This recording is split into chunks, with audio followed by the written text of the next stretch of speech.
شکر رضی اللہ تعالیٰ عنہ سبحان تو اللہ ایک مرتبہ آپ کی والدہ محترمہ کو بیر کھانے کی رغبت ہوئی.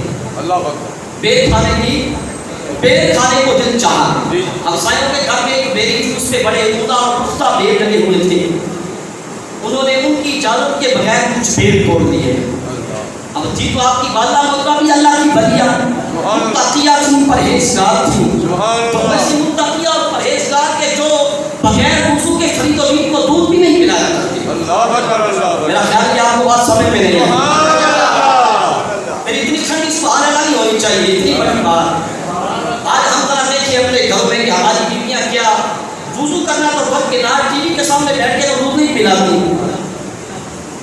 ایسی متقیہ جو بغیر وضو کے فرید و بین کو دودھ نہیں پلاتی، وہ بغیر اجازت کے بیر کیسے توڑ سکتی ہے، بیگے کیسے کھا سکتی ہے؟ میرا وجدان یہ کہتا ہے کہ اس وقت جب فرید و بین اپنی والدہ کے شکر میں اطہر میں تھے، اس وقت بھی فرید و بین کی شان کا اظہار کیا جاتا ہے. سبحان اللہ اللہ اکبر. انہوں نے بیر توڑ لیے، کھانے لگی تو آپ اپنی والدہ کے پیٹ میں بے قرار ہو گئے. اللہ اتنے بے قرار ہوئے کہ ان کے ہاتھ سے بیر نیچے گئے.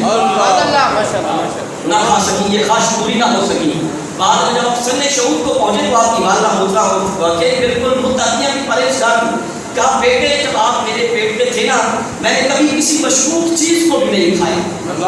آپ نے جب یہ سنا تو مسکرا پڑے، مسکرا کے کہا امی جان اب کبھی بیر جیسی مشروب چیز کو کھانے کو آپ کا دل بھی چاہا تو میں نے بے قرار ہو کے کھانے ہی نہیں دیا. تو اس سے پتہ یہ چلتا ہے کہ میرے کن شکر فرید مادر ذات بنی.